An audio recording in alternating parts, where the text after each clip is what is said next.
जो एम्प्लॉइज हैं या सेनेट का स्टाफ है, शायद अभी तक वो पिछले 6 साल दौर से नहीं निकल पाए, जहां पिक एंड चूज बेसिस पे यहाँ इजलास में एजेंडा जो है वो दिया जाता था।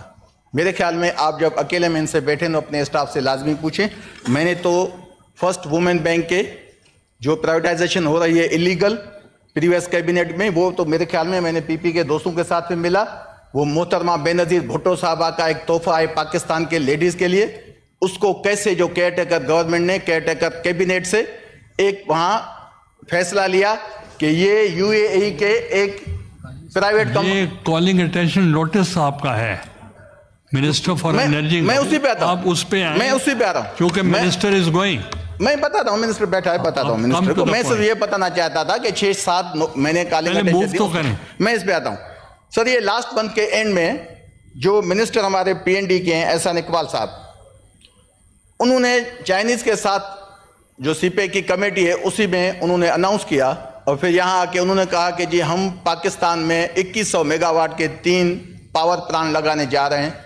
अच्छा, ये जो कास्ट लिखी गई है इसमें मोशन में 4.5 बिलियन रुपीस नहीं, ये 4.4 बिलियन डॉलर्स है। तो मेरा सवाल ये था, या मैं इस मौजू पे इस वजह से मतलब इसको मैं हाउस में लाया कि हमारे पाकिस्तान के अवाम को, इस हाउस को ये पता होना चाहिए, पता भी है। मैं सेनेट के स्टैंडिंग कमेटी ऑन पावर का चेयरमैन रहा हूं 3 साल। ये सारे इश्यूज वहां टेकअप हुए। मुझे खुशी होती अगर आज पावर डिपार्टमेंट का सेक्रेटरी यहां बैठा होता, वो आज नहीं है। जब मैं थोड़ा इसके बैकग्राउंड जो हिस्ट्री है मैं आपको बताऊं सर। पाकिस्तान में जो इंस्टॉल कैपेसिटी है इस वक्त वो है 44,945 मेगावाट। बैठे हैं। हाँ सर, अच्छी बात नहीं सर, वो मैं उस अच्छी बात है बैठे, शायद उनको इसमें हेल्प आउट हो जाए, हमें भी कोई गाइडलाइन मिल जाए। तो इंस्टॉल कैपेसिटी पाकिस्तान में है 44,945 मेगावाट, जिसमें इस वक्त जो है वो फंक्शनल कैपेसिटी है वो 42,000 मेगावाट है। पाकिस्तान की अच्छा जो आपकी ट्रांसमिशन लाइन है उसकी कैपेसिटी है कोई 26 से 27,000 मेगावाट। वो ट्रांसमिशन लाइन जो सिस्टम है वो उसको बर्दाश्त कर सकता है, तहसील कर सकता है। इस वक्त मई के एंड में 24 मई को जो डिमांड थी इलेक्ट्रिसिटी की वो थी कोई 25,000 मेगावाट, और जो जनरेशन हुई है वो हुई है कोई 17,000 मेगावाट। 6,000 मेगावाट का उसमें शॉर्टफॉल है। आईपीपीज के समेत इशू क्या था? इशू ये था कि जब हमारे पास इंस्टॉल कैपेसिटी 45,000 मेगावाट तकरीबन है तो फिर ये शॉर्टफॉल नहीं होना चाहिए। अगर हमारे पास इंस्टॉल कैपेसिटी 45,000 मेगावाट है तो ये 2100 मेगावाट इस वक्त लगाने की क्या आखिर ऐसी जल्दी है इस गवर्नमेंट को? इस वक्त भी 6,000 मेगावाट का शॉर्टफॉल है। हमारे अपने पावर प्लांट बंद पड़े हैं सर। जेनको जो पब्लिक पावर सेक्टर है वो पूरा बंद पड़ा हुआ है।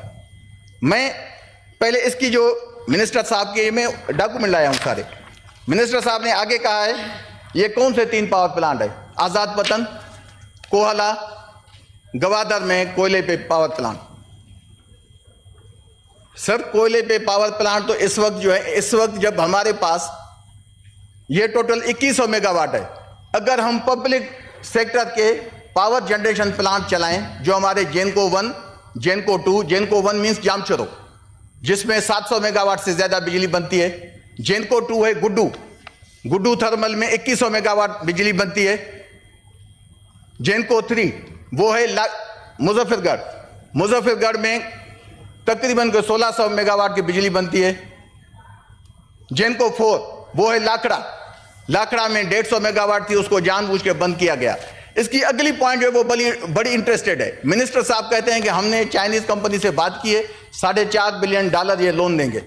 आगे वो लिखते हैं कि उनकी जो प्रीवियस पेमेंट है 523 बिलियन पाक रुपीज, वो अभी वो उन्होंने डिमांड की हमें दे, हम वो नहीं दे पाए।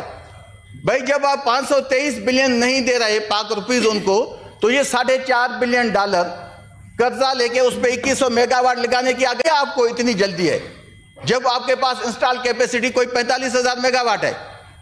तो बात वाज़ेह है कि कोई इसका सबब पावर जनरेशन से नहीं है, कोई और चीज हो सकती है कि ये लाजमी हमें प्लान लगाने हैं। हाँ, अगर उस 45,000 मेगावाट में जो हमारे पास अवेलेबल सोर्सेज हैं उसको रिहेबिलिटेट करें। सर गुड्डू थर्मल, वाई थर्मल है, जहां पाकिस्तान में डोमेस्टिक लोड शेडिंग होती है गैस की। गुड्डू थर्मल वाहिद थर्मल है जहां गैस सरप्लस है, उसको गैस मिलती है कंदकोट पीपीएल से। जानबूझ के गुड्डू थर्मल को, पब्लिक पावर सेक्टर को बंद किया जा रहा है इस वजह से कि ये इस नहीं, मैं पहले ये भी वजाहत कर लूं पूरे हाउस के साथ, ये किसी पार्टी के ब्याह पे मैं बात नहीं कर रहा, ये मुल्क का इशू है, किसी को भी इसको दिल पे नहीं लेना चाहिए। एक्चुअली हमारे पास अफसोस ये है कि जो हमारी मैनेजमेंट है ओवरऑल पावर डिवीजन की, एनर्जी सेक्टर की, और मिनिस्टर साहब ने भी बार बार उस चीज को हाईलाइट किया है, मैं तो उस चीज को अप्रिशिएट करता हूं कि वो भी खुद नाला हैं पावर डिवीजन के ऑफिशियल से और खास करके डिस्कोस की जो कारकर्दगी है उनसे। तो सर बात यह है कि उसके बाद कहते हैं कि जी पावर प्लांट जो है, हम चाइनीज कंपनी के साथ एग्रीमेंट किया है कि वो नई पॉलिसी इंट्रोड्यूस करें कि जो इंपोर्टेड कोल पे पावर प्लांट है उनको लोकल कोल पे हम ले आए, और आगे लिखते हैं कि $1 बिलियन साल में बचेगा। मैं ये पूछना चाहता हूं कि आखिर अभी आप उस बात पे आ गए हैं इतने सालों के बाद, तो फिर लाखड़ा थर्मल को आप लोगों ने क्यों बंद किया? लाखड़ा थर्मल में इस हाउस की स्टैंडिंग कमेटी 18 से 21 में नोमान वजीर जो सेनेटर साहब थे उनके प्रिजाइडिंग में सब कमेटी बनी थी, उसने रिपोर्ट दी थी कि 330 मेगावाट के 2 पावर प्लांट लाखड़ा में लग सकते हैं। लाखड़ा के साथ जो कोल माइन है, लोकल कोल, कोई 18 किलोमीटर पे है। तो इस वक्त तक गवर्नमेंट ऑफ पाकिस्तान ने, जिसकी भी हुकूमत आई, किसी ने भी, पावर डिवीजन के ऑफिशियल्स की जिम्मेवारी थी कि वो प्रपोजल देते, उन्होंने नहीं दिया। लाखड़ा में गैस अवेलेबल है, उसको बंद करने जा रहे हैं ताकि वो गैस जो है वो रिवर के उस साइड पे एंग्रो कंपनी को दी जाए। सर ये जुल्म है हमारे मुल्क के साथ कि हमारे पब्लिक पावर सेक्टर बंद होते जाएं, और वो गैस सिर्फ एक फर्टिलाइजर कंपनी, प्राइवेट कंपनी, उसमें उन लोगों के शेयर्स हैं जो हर पार्टी में बैठते हैं, किसी खास पार्टी की बात नहीं, हर पार्टी की हुकूमत में उनके लोग जो शेयर होल्डर से आके बैठ जाते हैं, उनका पूरा जो है फोकस है कि गुड्डू थर्मल की गैस जो है वो एंग्रो पावर प्लांट को दी जाए।